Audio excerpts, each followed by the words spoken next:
Today we will talk about parts of a speech. Now please don't get confused when I say parts of a speech and parts of a sentence. There is a huge difference between the two. Now today we will only discuss about parts of a speech. Okay. Have you ever heard about this term, that what are parts of speech, how many parts of speech are there, and what is the importance of studying it? You know, in English, it's like there is so much of grammar, and we always like कि ये भी पढ़ना है, ये भी पढ़ना है. So what is the importance of studying these things? First, let me tell you what is parts of speech. Okay, they are a name. They are a name given to a word on the basis of the job or work that it does in a sentence. Remember, name given to a word on the basis of the job or work that it does in a sentence. We can take the example of person over here. If I say he is a teacher, she is a doctor, on what basis do we say that he is a teacher and she is a doctor? On the basis of the work, on the basis of the job that they do. If a person is teaching, he or she is a teacher. But if a person is a doctor, he may not be teaching, but he may be diagnosing the people, giving the treatments, then only he can be a doctor. So, are you understanding what I want to tell you? That on the basis of the job or work that he or she does, we give them a name or title, you can say. In the same manner, when a word does a particular work in a sentence, we give a name or title. Now, how many names and how many titles could it be? Could they be? They can be noun, pronoun, adjectives. So, how many are there? 8. We have 8 parts of speech. You will study them one by one. But first of all, my third question was, why do we study them? Look, these terms, noun, pronoun, adjective, adverbs, conjunction, these all the terms are there in your course, and you will come across them each and every time when you study anything about grammar. Like in tenses also, you should know about verbs and nouns, everything. So when you have the knowledge about these things, it will be very easy for you to speed up your grammar, to speed up your learning, to speed up your studies. Okay? Now, let's take up first parts of speech, that is noun. Now, here also you must have studied about it, and you must have heard, you must have read in the books that noun is the name of person, place or thing, maybe. Okay. If I want to ask you in one word, just tell me in one word, what is noun? Can you tell me? Think in one word. Okay, if I say that noun is a name, am I wrong over here? It is not that way. Well, I think noun is just a name. It is a name of anything. It could be a name of anything. Of person, place, animal, thing, even a feeling, love, hate, anger. They are the feeling and they are the nouns, right? Names. Understood? Okay. If I give you example, Rahul went to Venice on vacation with his family. Again, Rahul went to Venice on vacation with his family. There are so many nouns. How many nouns? Let's start. The first is Rahul. Name of a person. Again, name of a person. Second noun is Venice.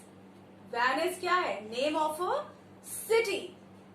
And it is a beautiful city. It is in Italy. And you must know about it that it has no roads. It is a city of water and joined joined with the canals. If you want to go one place to another, you have to use boats. So Venice, beautiful city in Italy. Again, city, name of a city, second noun. Third, Rahul went to Venice on vacations. Vacation, again, it is a noun. Why is a noun? Because it is a name given to a trip which people take. We have one more noun with his family. Family is again it is a name given to a group of people who live together or who are related to each other. Basically who are related to each other. Mother, brother, father, sisters, who have blood relations. Right? So you've understood what I wanted to say, that different kinds of noun we have. Now let's take the types of nouns. What kinds of nouns are there? The first is concrete and abstract noun. Second, we have collective nouns, and then third we have common, or we can say general nouns. Let's take a first one, concrete noun. Like the word says, concrete. Concrete things are which we can see, we can touch. Okay? Just the opposite, abstract. Abstract means which things cannot be seen, cannot be touched, but one can feel it. I cannot touch this, I cannot see a thing, but I can feel it. Jaise goodness, maybe anger, love, any emotion. Emotions are to be felt. They are not to be touched, they are not to be seen. So the example of concrete noun, the book is on the table. You can see the book, you can see the table, both are concrete noun. And abstract noun, now you know the things which you cannot see but you can feel. Any emotion? Okay. Next we have common noun and proper noun. Now common noun means when we talk about the things which are in general, like men, you can see the list here. Men, women, university, month. Men could be any men, woman could be any woman we can talk about. University, any university can be there, month, any month can be there. But when we talk about proper noun, it means not any man we are talking about, but we are talking about particularly Mr. Ganesh, about Mr. Ganesh, about Mr. Prashant, about Mr. So-and-so. It could be any Mr. Woman, Mrs. Sinha, Mrs. Oberoi, Lakshmi, can be any female, okay? But we are talking about that particular female. That means it is a proper noun now. University, we are not talking about any university, but maybe we are talking about Oxford University, the Albag Educational Institute, Delhi University, Aligarh University, can be anything. Now remember one thing here, proper nouns, they always start with a first letter capital. The first letter is always capital. Okay? Monday, Tuesday, even they are proper nouns because we are talking about particular day, not any day but Monday, Tuesday. It is always written with a capital M, capital T, right?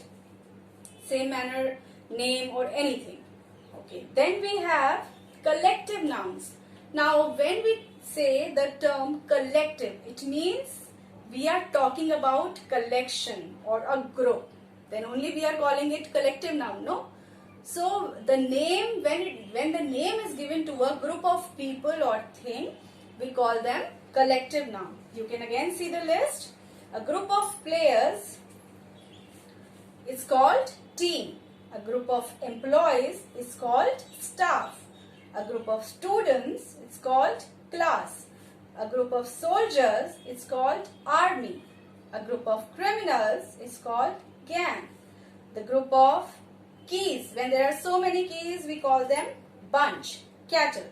Okay, the cattle, group of cows or buffalo, cattle. Okay, the one more thing, there are so many collective nouns, but I have taken a very common one and you can just remember these, learn these and the other common collective nouns which are very common and you should use them.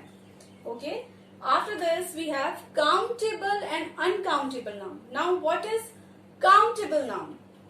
As the term says, the things which can be counted are countable noun and the things which we cannot count are uncountable nouns. You can see here, again you can see the list.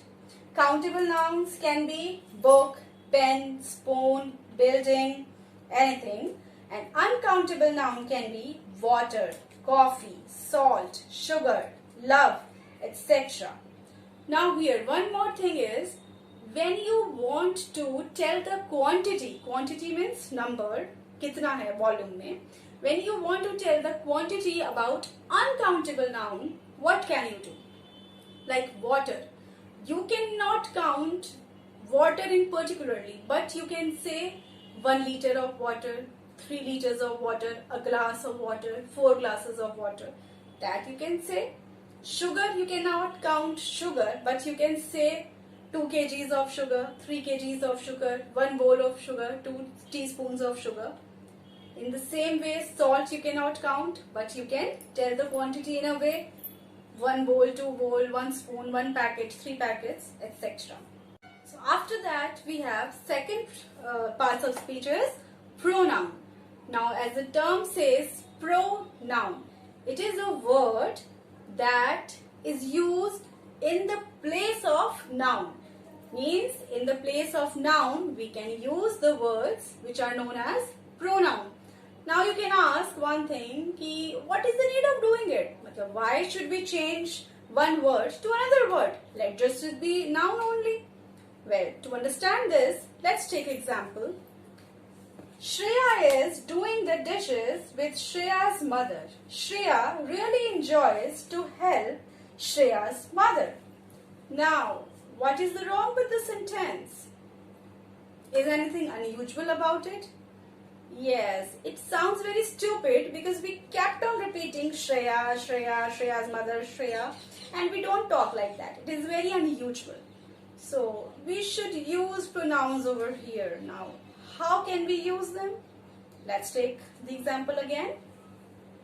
We can say, Shreya is doing the dishes with her mother.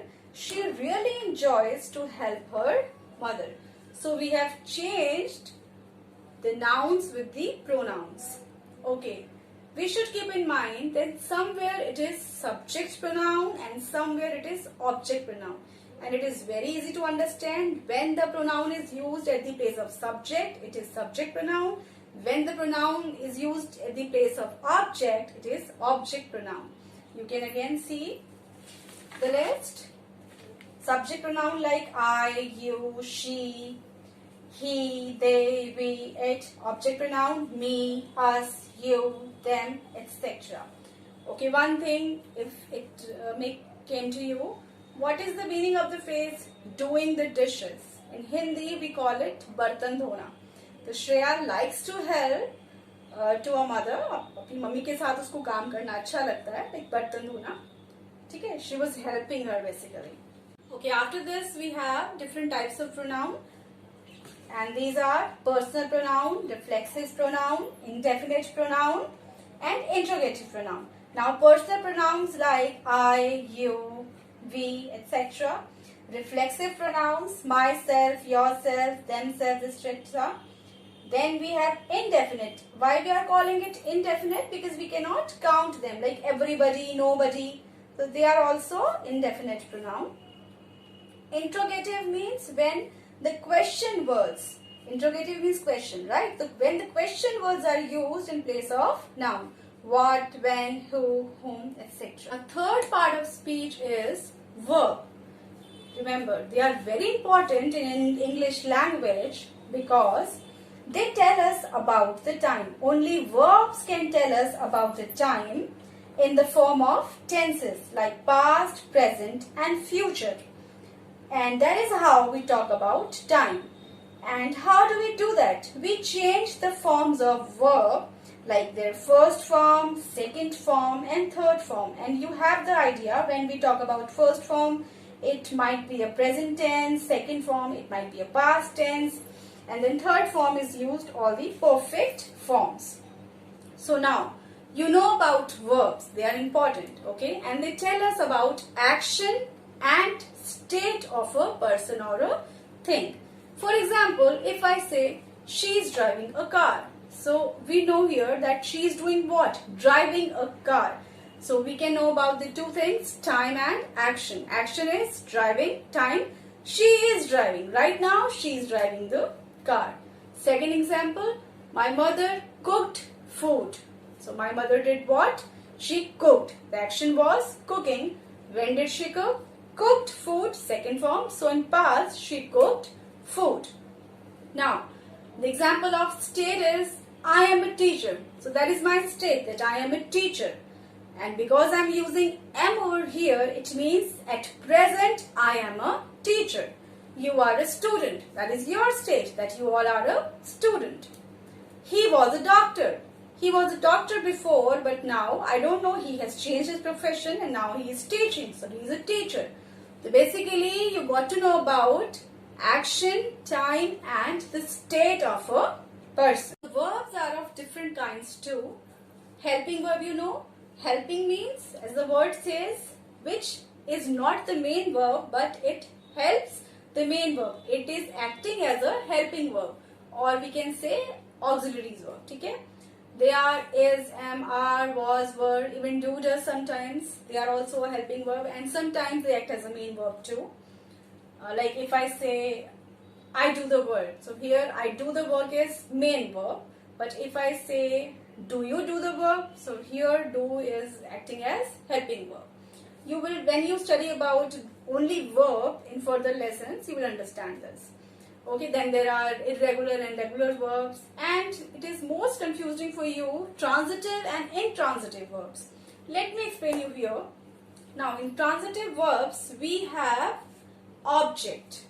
In intransitive verbs we do not have any object. This is for clearing the concept nicely that we have object in transitive verb and we do not have any object in intransitive verbs. For example, if I say dog kills, no object is there. It is intransitive verb now.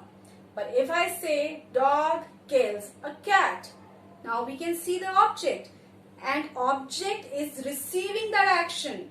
It is being killed, no? It is receiving that action. So here it becomes a transitive verb. वैसे you should remember that there are so many verbs which are always transitive verbs, like climbing, killing, kill who, climbed over who, what.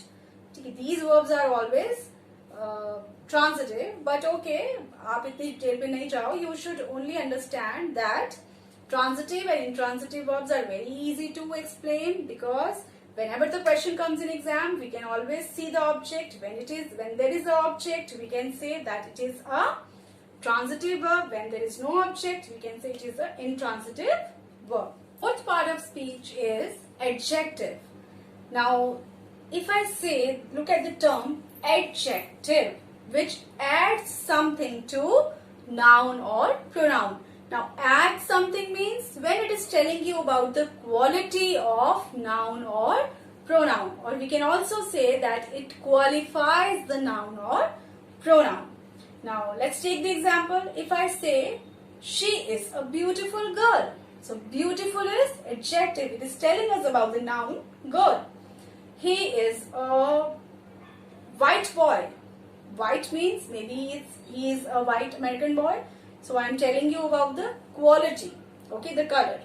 It is a beautiful red car. What car? Red car. What color? Red color. And what kind of car is? It is a beautiful car.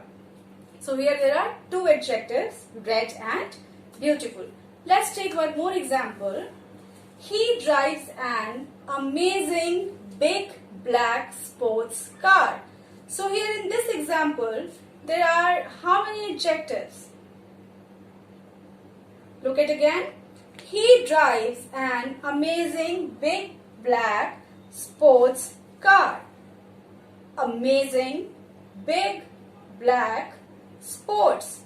These all are adjectives which are telling us about car.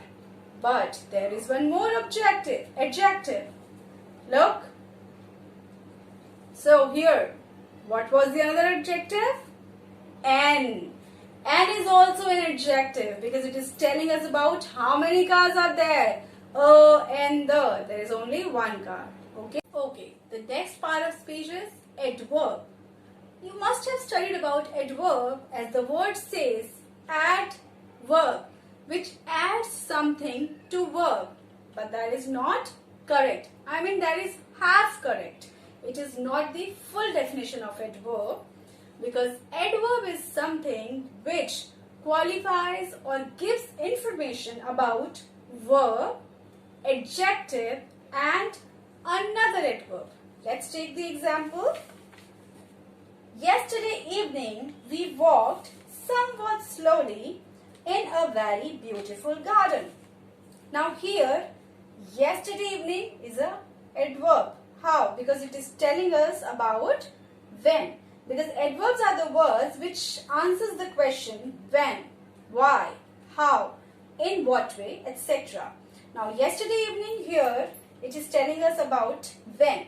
When did we take a walk? Yesterday evening. We walked slowly. How slowly? Somewhat slowly. So slowly is already adverb because it is telling us about the verb walked. We walked. How we walked? We walked slowly. How slowly? Somewhat slowly. So somewhat is another adverb which is telling us about the adverb slowly. In a very beautiful garden. So very is adverb because it is telling us about the adjective beautiful. How beautiful? Very beautiful. Garden. Garden is noun. Again we can say yesterday evening adverb. We walked. Walked is verb. Somewhat slowly. Somewhat is adverb. Slowly is adverb. In a very is adverb. Beautiful is adjective. Garden is noun. Now let's take the another example. Rahul writes very fast. Now Rahul writes means his writing speed is very fast. So how fast he writes? Very fast. Rahul is noun, writes is verb, fast adverb because it is telling us about the verb writing. He writes fast. Now how fast? Very fast. So very is another adverb which is qualifying the adverb. Now we have 5 types of adverbs. Adverb of degree, then manner, frequency, place, time. So first is adverb of manner. It tells us about what way, like how. Tell us about how, what way. Like examples, loudly, quickly, badly. She speaks very loudly. She talks very badly. So it is telling us about the manner, what way she speaks, in what way she talks. Now adverb of degree. It tells us about how much. Means the kind of quantity you can say. Very, really, quite. Okay. She is very beautiful. Not quantity, quality. She is very beautiful. She is really a good friend. So this is the adverb of degree. Then we have adverb of place. It tells us about where. Example, here, there, nearby, somewhere. These are the words which can tell. The car is nearby the garden. The pen is here on the table. It is there. These are the adverbs of places which told us about where. See? Next is adverb of time. It tells us about when. When means it answers the question when. Like yesterday, today, already. For example, I have already done this work. When did you do this work? Already. It is telling us about the time. Next is adverb of frequency. As the word says, frequency means how often, kitni baar. It is telling us about the kitni baar ho raha hai, how often. The words are always, never, sometimes, etc.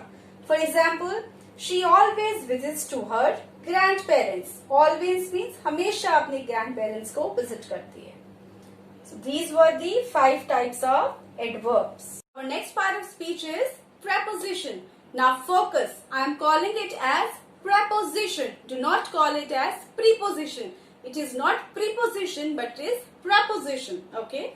Now as the term says preposition, it tells us about the position of noun and pronoun. Or you can say it tells us about the position of the things with the other parts of sentences. Okay. If I say the book is on the table, now we are getting to know about the situation or the position of book that where is it placed? Where is it situated? It is placed on the table. If we say in Hindi, we can say book table के ऊपर रखी है. The book is there on the table. Understood? Now, preposition tells us about three things. TDP. Time, direction and place. Now, if I say come at 8 p.m., she will go at 9 a.m. So, 9 a.m. at 9 a.m. So, at is here working as preposition of time. It is telling us about the time. Then we have preposition of, it is telling us about the direction. She is going towards school. He is going to school. So, to and towards. These are the preposition of direction. They are telling us about that she is going towards or to school.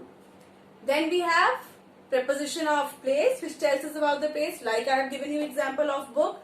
The book is on the table. Okay. Now we have some more examples. You can say the book is under the table. The book is on the table. The book is behind the sofa. The book is in the drawer. So these are the preposition of which tells us about the position, like under, near, beside, behind. Okay. Now our next part of speech is conjunction. As the term says, conjunction, it connects. Do this, connects. तो आपको हमेशा याद रहेगा. You will always remember it. It connects the things. What things? It can connect words, sentences, phrases or clause. Like for example, if I say, I will eat dosa and ice cream. So now I am connecting two things with the word and. And is conjunction over here, and I am connecting the two things, dosa and ice cream. So these two things are words. Okay. So I am saying कि मैं दोनों चीजें खाऊंगी. I will eat dosa and ice cream. I will not skip anything. Okay. Now we have the types of conjunctions. First is coordinating conjunction. For example, but, or, yet, and, etc. I have given you example of this. And then we have subordinating conjunction like because, after, until, although, if, etc. For example, I did not go to school because I was sick. Third is correlative conjunction. Now they are the pair of conjunctions such as neither nor, either or, not only but also. For example, she went to the market. She either went to the market or to mall. Now fourth conjunction is conjunction adverbs. As a result, however, in addition, therefore. Now for example, swimming is an essential skill in life. Therefore, all children should have swimming lessons in school. Okay, are you getting me? Now our last part of speech is interjection. Now the term interjection, these words they do not have any real meaning, but they help us to show our sudden emotion or exclamation. Like for example, you can see wow, excitement or surprise or amazement you can say. Then we have irk, frustration or anger. Ouch, when something hurts you, you say ouch. Oops, well done, bravo. So these were the words which told us about the sudden emotion or exclamation. Like we say, oh, what an amazing movie. Wow, what an amazing movie. Or we say, when you get frustrated, no, you say, like you are solving any maths puzzle, maths equation, and you are not able to solve it. So you will say, because you get frustrated. So here, please don't get frustrated. And these were your 8 parts of speech. Read them thoroughly, study them thoroughly, and revise them after watching this video. Okay? Best of luck.